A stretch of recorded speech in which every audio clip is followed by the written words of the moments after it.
the said infrastructure to monitor by ensuring the system is properly running at all times.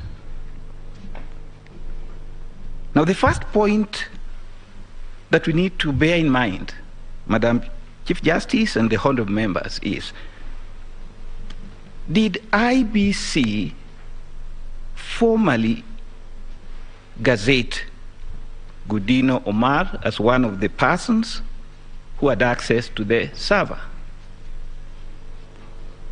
Secondly, IBC is enjoined under Article 81E to uphold the secrecy of the vote.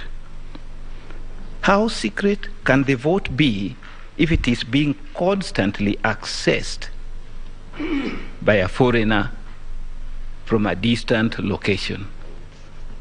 What is the guarantee that this foreigner will not grant further access to other unauthorized persons to commit all manner of mischiefs?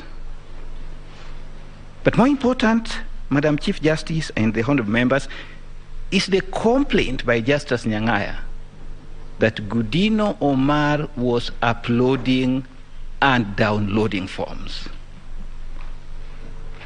There is silence with regards to that issue.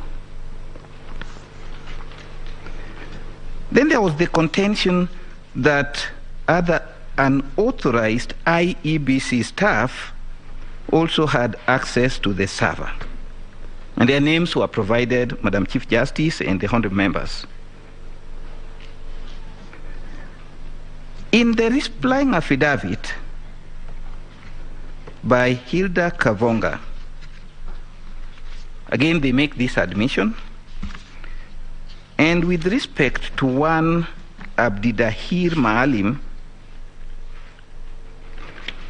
it is argued, and I'm referring the court to paragraph 13, Roman 6 of Hilda's affidavit.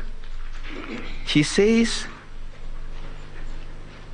Abdidahir Maalim was a returning officer, and this access was limited to transmitting Form 34Bs and not to any other function. Madam Chief Justice and the honorable members, the list of all the returning officers,